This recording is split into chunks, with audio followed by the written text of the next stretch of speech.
Welcome back to the Valas podcast. It's your co-host Raquel Nala, and I am humbled by every returning subscriber. If you're new here, do not forget to subscribe.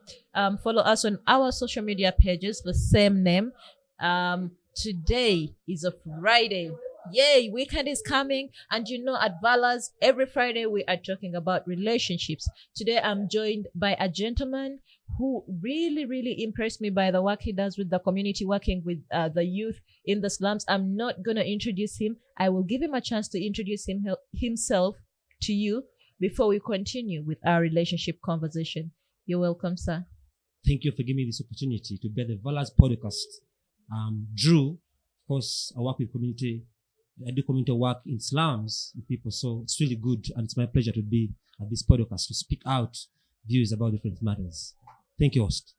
You're welcome. So I've come with a few questions from our followers from different social media platforms, and they had questions that I would love for you to address, for you to share your opinion on. Remember, we are here to teach and learn from each other. If you'd love to comment on this topic, please, the comment section is open for you. If you have a suggestion, otherwise the comment section is open.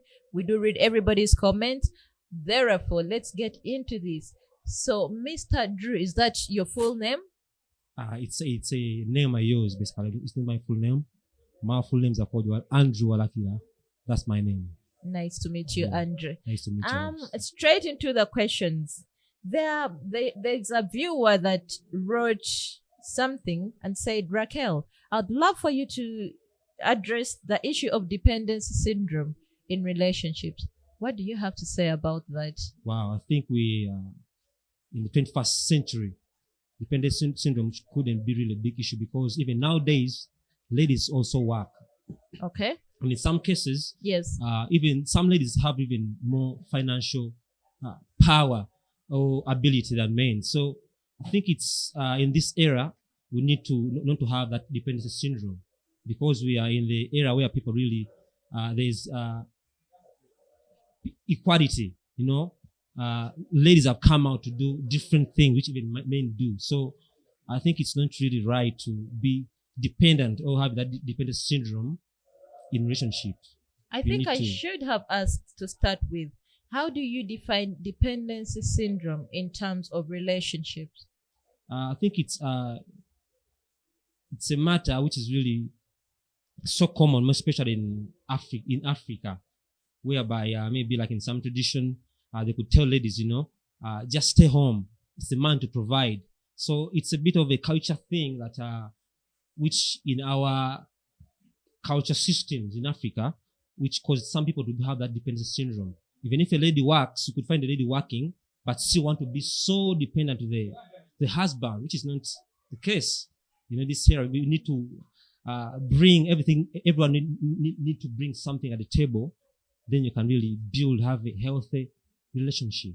So do you believe in a relationship where a woman has something to bring to the table? Because some women lately say, I am the table. Mm-hmm. What do you have to say for yourself on that? I really believe in such a relationship. Like a woman could also really bring something to the table to build a relationship or to build a family.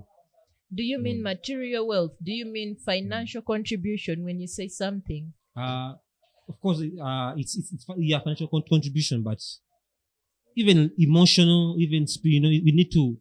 It's to be with someone. You all have to play part. It's not one-sided. Like men could help me or do this, help me emotional wise. It's also your initiative to bring, to help, because a woman is meant to complement a man, So we need to complement each other in everything holistically, financially, emotionally, building a family together. It's a corporate thing. It's not one-sided. I was watching a show one day where I learned these aspects, that a man's role in a relationship, or generally, are to protect, provide, profess. Mm-hmm. Okay. How then do you turn around and say that a woman should provide too? As I said before, like it's a complementary thing. Of course, I know those are the main role of a man in a family: to provide, to protect, to have a vision. But he can't do it alone without the woman complementation of the man. That's why we get married. Because if it was the case, people will stay single in their life, as some of them are doing in this era. But if it's about complementation or complementing each other, everyone has to play part in this. Right. Yeah. Right. We're going to come back to the dependency syndrome. I feel like there are questions that have not been answered on this.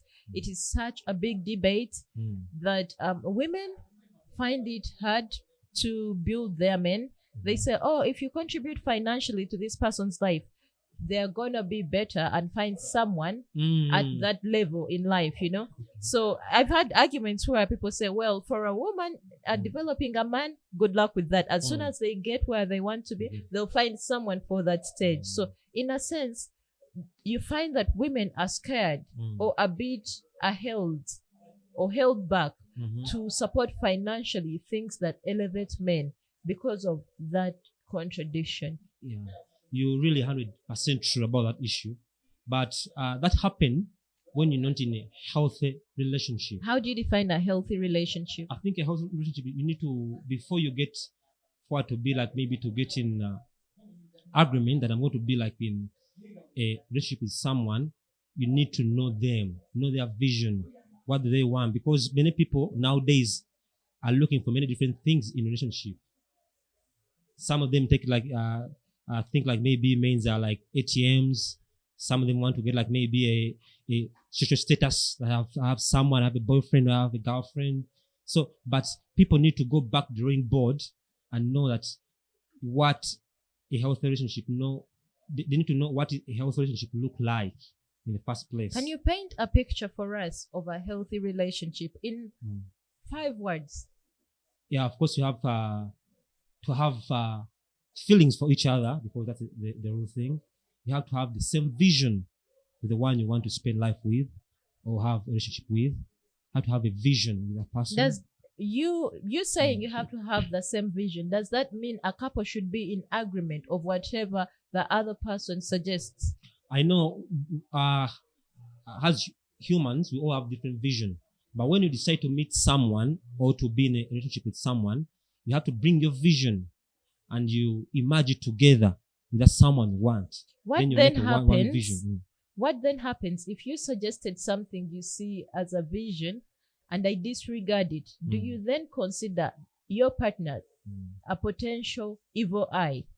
Because if you're spiritual, where 2 or more gather, I'm in their midst. That means this word is not returning to your creator void. It has to complete its work. So 2 have gathered, okay. But 1 is not agreeing. If 1 is not agreeing, then there is evil eye, ill intention. That means it's going to go hayway or it's going to go south. Yeah, of course I'm a believer. How do you then strike a balance between sharing a vision with your partner and not attracting evil eye? Because not everything you suggest to me, I'm going to believe or take. Of course. Yeah, it's really true. But I'll go back again to the same thing. I said, going on a drawing board. The motive. What motive do you have when you're going into a relationship? It's really, it matters a lot. So some people go in relationship with bad motives. Like I said, social status. Maybe I want to get someone to provide. Maybe I want to get someone who can protect me. Maybe I've been so lonely. Let me get someone to be with. But what motive in the first place? Why did you go into that relationship? Is it because you're lonely? Is it because you want something from a man to provide? You're looking for a provider only? Because it's not the only character of a man to be a provider to a woman. There's part of the emotional support and all that. And again, I'm a believer myself. The Bible said that if 2 can't really agree, they can't really work together. You need to agree. You need to have a good motive as you're going into this relationship, because it's having someone. It's a special thing to God. Don't just come to have a boyfriend or just be in a relationship without thinking about it, because there's a thing of popular flow. People just follow what the majority are doing. Let me be in a relationship. But what is your motive to go in this? Well said. Well, we're gonna move on to the other aspect that was asked about. When do you think is the right time to let go? Lately, people define it as toxicity in relationships. And to me, some toxicity has been packaged so well you could mistaken it for positivity. When do you think people should let go? What are the characteristics or character traits of red flags, if I'm putting it correct? What are some of the obvious red flags that people hold on to instead of letting go in relationships? Yeah, it's really a very nice question. I think for me, in the first place, if you find out that you not having a same vision with someone you love, it's better for you to let go, to get a better companion for you. And if maybe the relationship becomes really violent or manipulative, basically, if it becomes manipulative, either one of the side is really manipulating each other, it's really good to let go. If there's violence, it's good to let go, because life is really fast. If you don't have life and you're in really a toxic relationship, well, it's violence, brother or sister, you need to let go. Wow, beautifully packaged. You only said to what are some of the challenges you've personally experienced if you are in a relationship or in your previous relationships that are easily relatable to, that you could tell our viewers that, listen, if you experience this, it's time to let go? Because there is a relationship where most men are giving, giving they forget about themselves, and in the end the other party feels like he doesn't even do this, he doesn't even do that. It's all about them. And even when you're making it all about them, their lack mentality is imposed on you. In a sense, you're not doing enough, yet they are not the enough. Yeah. Am I making sense? You're making sense. I think we'll go back again on the motive thing. Why do you come in a relationship? Some people come to, in the beginning, you talked about the dependence syndrome. Many people having dependence syndrome in relationship. It's a big, big challenge, So it's not about you receiving. Love is a two-way thing. If I give you love, you need to give, to replicate it back. If I give it to you, I multiply it, give it back. That's a healthy relationship. So you don't need to be like only at the receiving side. You need also to give it back in a good way. But as you say, like many, ladies have that tendency. Men could just provide and provide and provide, and doing that, they could take you for granted in the end sometimes, which is really challenging to some men. That's why you hear like things like stingy men associations and all that. Men are also getting crafty to get over that. So, but if a man really give you something, ladies are meant to multiply. That's why when you give a lady love, they give a child. Okay, in that very aspect of when a man provides, you multiply. What then do you have to say about feminine men? Okay, because if the role of a man is to provide, and the tables have flipped, it's the woman providing. What then does a feminine man bring to the table, or how can you advise a feminine man to play into his role as to become masculine or balance? Yes, the thing you talked about, men need to know their responsibility or their role in a relationship. If a man, my brother, you need to be a provider. My question though is, and sorry to cut you short, we've known of relationships where the woman provides for the man. Okay, provision is a male aspect in a sense. Okay, yeah. How then do you speak to feminine men? I call men that are provided for by their women feminine in a sense. How do you address that? They need to go back in their right position as men. How? How do they tap into that masculinity of providing? Man, get something to do and you provide to your lady. Because if you don't do it, they're going to disrespect you. They're going to put you in that image of a feminine man, which is not a good term. Basically, it's not. So you have to step up and go back in your position. Recently, I've been reading a book called Where Are the Men? We're seeing like ladies going to big positions when men are just really there sitting and relaxing. So men, we need to take back our positions as men.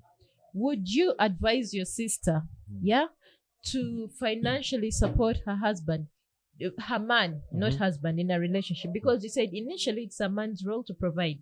In an event where a woman is stable financially, would you advise them to provide for their man so that they have foundation, a solid foundation?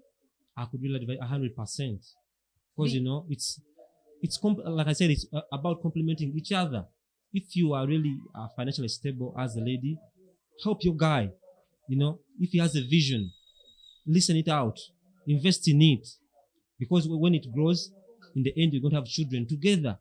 How do we eliminate the insecurity of most women that if I financially support this man, when he gets there, he's going to dump me for the person of his then dream? How do we eliminate that insecurity? Because I'll keep referring the first thing, motivation, and having what is called a healthy relationship. Know someone you're going to have as your boyfriend, as your fiancé. Communicate. Some people rush into relationship without communicating. Have time with someone and talk about things. Ask really difficult questions, discomforting questions to each other, so as you could know. What are some of those discomforting or uncomfortable questions or conversations would you advise people to have? Get to know each other's dreams, get to know each other's visions, abilities, because it helps in the beginning of a relationship. And know my guy is better at this, he's talented at this, these are the abilities he has, this is his vision. So in the beginning, so I can really help him to. And I believe what you're saying, but also we're in a generation where people are manipulative. Okay. True. We'll start courting, and I got advice from Andrew to share my vision. I'm out there being honest. I'm putting myself out there looking for something genuine. How then do you know that the other person is also giving you genuine information? Because a lot of women have been used as stepping stones. Yeah. Okay. So me asking how to eliminate the insecurity of that is, how do we know you're not another manipulator? I think time tells it. Time tells it. Before you go really further to make a decision to have that guy or that lady to be your girlfriend or your fiancé, don't rush things. By things, what kind of things? Don't rush being intimate, sharing.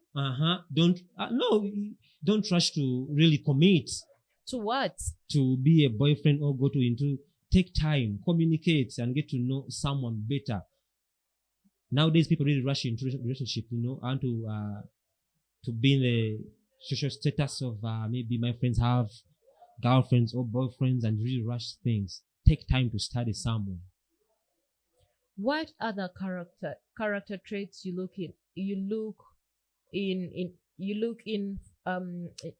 for in a partner? In a partner. Yeah. It's a nice question, but it depends on different backgrounds. As I told you in the beginning, for me, I'm a believer. Of course, I would look to if someone's really a believer, knowing God. What if?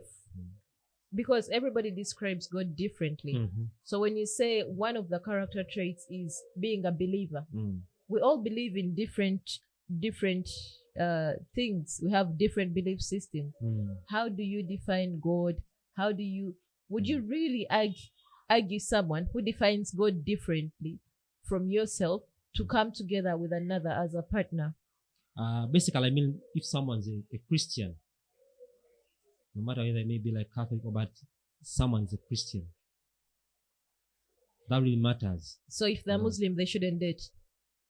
If they are both Muslim, it's really fine for them to date. Are you trying to say that people from different religious walks should not court?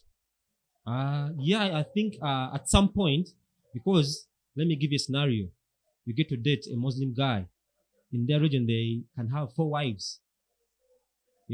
Yet for you, you're Christian, then you get married and the guy get another wife and you feel jealousy, you cause commotion. That's why belief is really important in this. There are many belief systems today. People have open marriages, So all are those belief systems, transgender thing and all that. So you need to be really careful and know someone you're going to date, what he or she believes in. So that you can't really go get there. The guy get maybe like what I said, like the Muslim guy, get another babe. Then you get really jealousy, war and all that. So that's really so important. What other character traits do you look for in a partner? Do leave your comment in the section below, in the comment section below, as our guest still explains to us character traits to look out for in a potential wife or husband or partner. Please carry on. Yeah. For the other thing, you need to get someone who's visionary. That's when you need to get the thing of dependency. Get someone who has really dreams, have a vision. Not someone who just really is from because they tend, it's like in African tradition, maybe there's a girl that she is getting old a bit, and they just really encourage her, get someone to take you out from the family and all that. So you need to get someone who's really visionary, who has good motives in a relationship, not just for the sake of maybe parents are telling them get married, they're tired of seeing you around. So that's another big important thing. Get someone who's visionary. The brains. I think for me, the brains really works for me well. Of course, looks are good, but I look more on the brains. There's a notion that we don't walk around with x-rays, so you cannot see. If you say brains, you are defining my subconscious. That's where my vision lays. We do not walk around with such. But how do you tell that this person is of vision? Yes. Yeah, again, it goes back to time and communication. Communication is really key in any relationship. When you talk about matters, about different things, you get to know the person. As time is going, you get to know that whether this person is telling truth or lie. Time tells. I told you, time is really a key factor. How much time, though, should we take in a relationship or in courtship to know that this is the rightful partner? Because if you have standards, which I believe our viewers do, I personally advise that if this person can tick at least 6 out of 10 of your boxes, then you can work with the other flaws to put them correct. Okay? So how much time do you think courtship should take before you know this is the right person? Yeah, I think maybe the little time which should take maybe like 6 months. Wow. I would say that because Mr. Andrew, are you married? I'm looking forward to soon. I'm getting married. How long did it take for you to identify that this is the one? For some few months, as we're talking, I got to really decide that this is the one. Listen to her, seeing her, having time with her, dates. Yeah. Right, I hear you. Carry on. So you were still telling us of character traits to look for in a potential partner. And you said belief system does matter, someone with a vision. What else can you add on to that? Of course, I'll add on the looks. It's the thing which spark the love. The looks also matters. People, take care of yourself, work out, look good. It's really important because it's the thing which sparks. Someone to really like you. It's another good one. What else would you add on to that? I mean, I cannot debate on the looks. I am such a fanatic for looks. For me, looks falls in the category of physical leveling up. Know what looks good for you, looks good on you, and do that for your mental health, for your physical level up. So I would not even argue against that. But your list of priorities is different from mine. Yeah. As opposed to how I want to say a touristic viewer would see it. First, I've seen you, you look good, then we can have a conversation. But your list is vice versa. You want to have a conversation with an ugly person and then see their vision and then their looks matter. there's a saying, it's like beauty lies in the eyes of the beholder. Mm-hmm.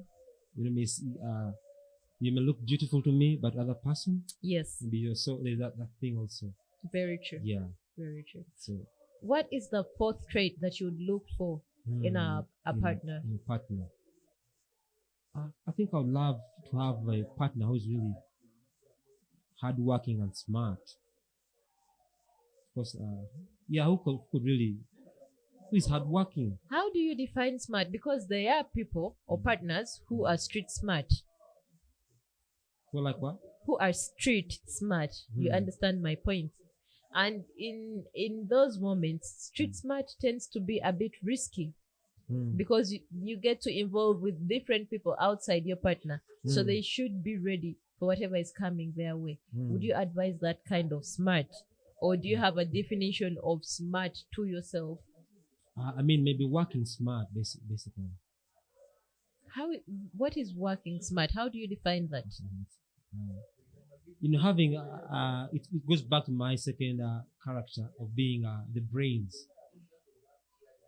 Someone who's hardworking and at the same time, you know, working smart, basically. Because we, in that combination, we could really contribute to the family. If we get to if we are to be married. Right. Yeah. Thank you so much for visiting and allowing us to host you, Mr. Andrew. Dear viewers, if you have any character traits you would love to advise us to look for in a potential partner, do share them in the comment section below. Let us know, what are the red flags in relationships that people have over or underlooked? There's toxic traits in relationships that we have foregone in this era, that we have now considered as positive, yet are ruining. They are traumatic incidences. Do write them below. Share with us. As usual at Valas, we teach and learn from you at the same time. Until next time, it's your co-host Raquel Nala. Have a nice day.